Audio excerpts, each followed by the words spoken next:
Hey guys, we're moving on to section 10.5. We're going to talk about other angle relationships and circles. So the ones we have talked about are the just central angles, where you have an angle formed where the vertex is in the very center of the circle, and the measure of those central angles are equal to the measure of the arc that they cut out.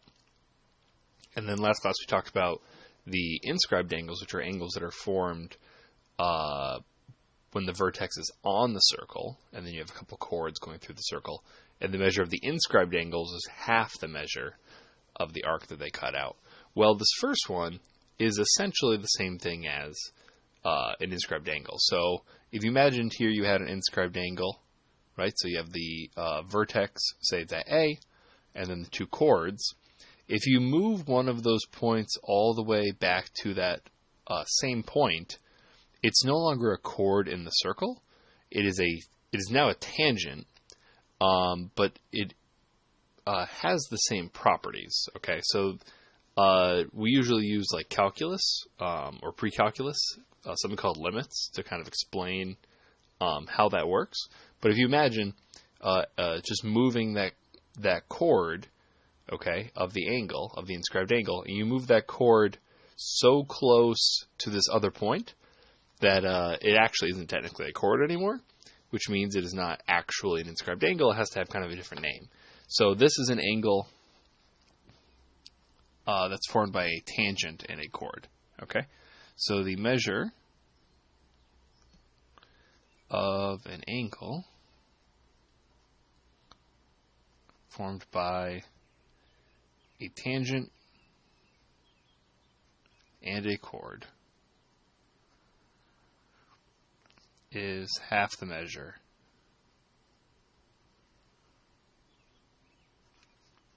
of the intercepted arc.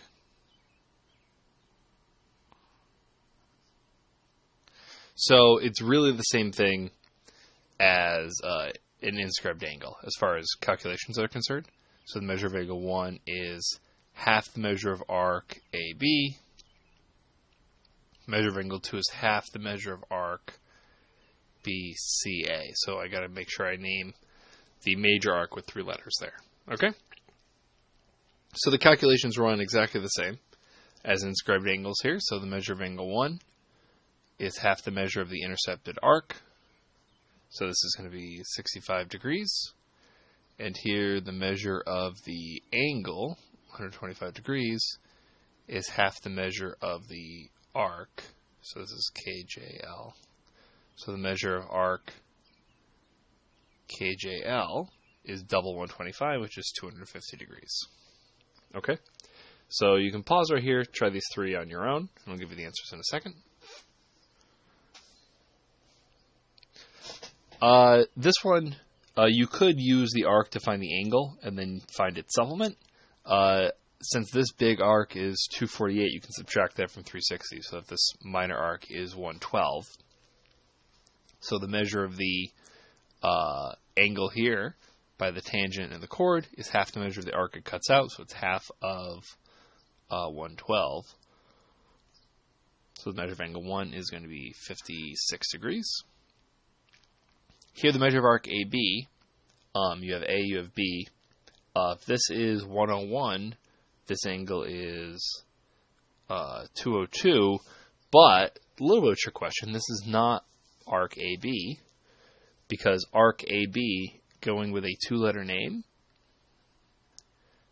means it is the minor arc, and this being bigger than 180 means it is a major arc. So we need the minor arc AB is this one over here that has C in it. So the minor arc here is 158 degrees. Okay, perhaps a small trick there. Hope I didn't fool you. The measure of arc XY, so again another minor arc. Well, this angle is 180, or if this angle is 80, then the measure of the arc is double that. Okay, so it's going to be 160 degrees. All right, 2 lines intersecting with a circle. There are only 3 places where these lines can intersect. Okay, so we could have a case like this. All right, so these could intersect on the circle.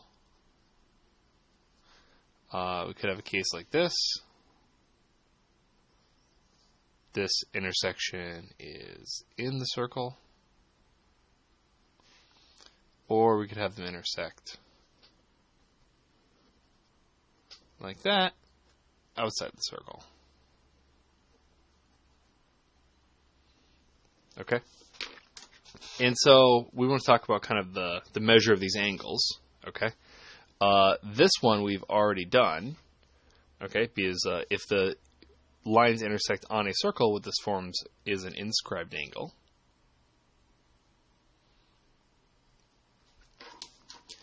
Inside the circle, we've only done central angles, where this intersection is at the very center. Okay? So at the center, the measure of the angle is the same as the arc that it intercepts.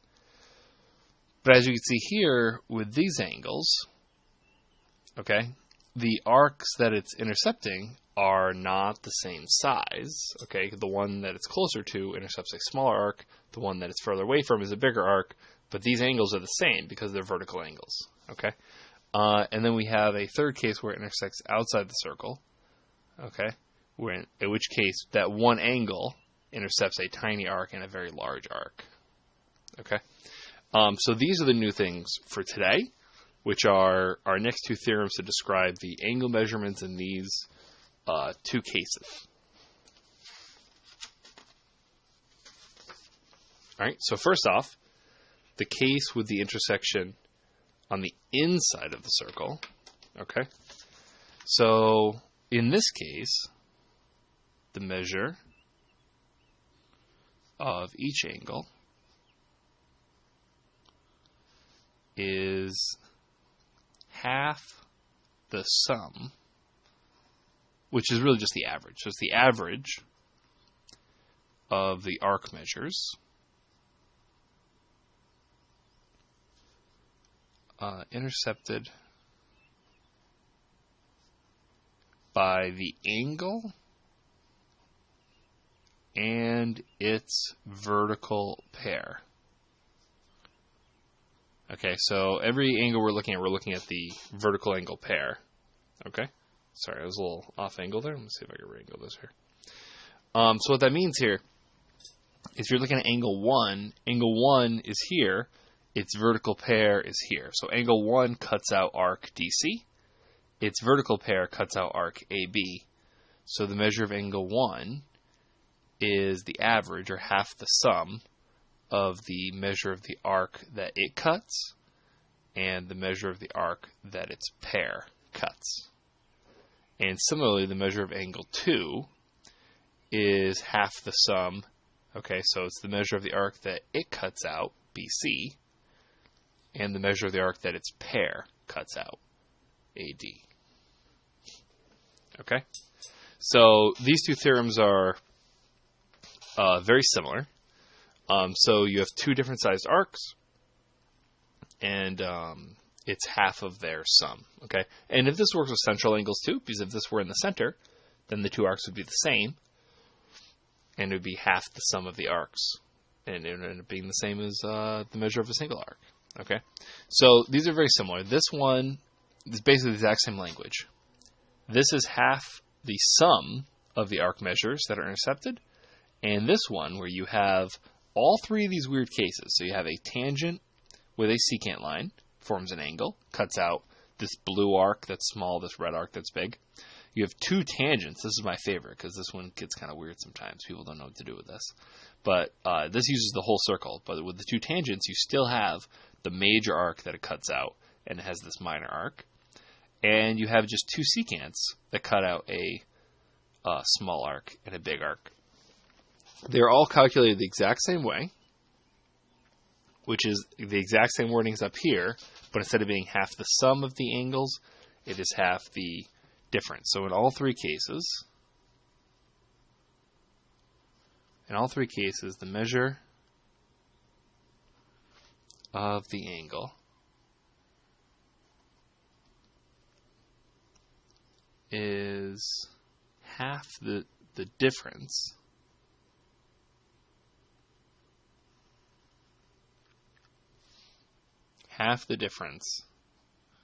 of the two measures of the arcs. intercepted by the angle. So in all these cases, that one angle is going to intercept two arcs, and it's going to be half of their difference. Okay, so here the measure of angle 1 is going to be the big arc, which is BC, minus the measure of the small arc, which is AC. Here the measure of angle 2, okay, it only has these 2 points of tangency, so it's going to be half of the difference. I need a kind of a third letter here. So it's the measure of the big arc, PTR, minus PR. So the big arc minus the small arc. And again, measure of angle 3 is going to be half of the large arc minus the small arc. Okay? So let's just do some, I love these problems. I think these are interesting. So this 137 is the angle that cuts out the bottom arc and the big arc. Those aren't the arcs that I need. So I need its supplement here, which is going to be 43 degrees. Okay? So that angle being on the inside, the measure of that angle is going to be half of the sum of the 2 arcs that are cut out by that angle and its vertical pair. So if I double both sides, that gives me 86. And we just subtract 25 from both sides. We get x equals 61. Okay? And on this side here, we have an angle from the outside. So the measure of the angle from the outside of the circle is not half the sum, it's half the difference of the big angle, or the big arc, minus the small arc. So again, we can double both sides. So 48 is 118 minus x. And then you can add x to both sides and subtract 48 from both sides. So kind of reorganize things there. And we get x equals 70. All right, perfect. Those are all the notes. There's just a couple of interesting practice questions left. Okay, so these 3 are all kind of the same.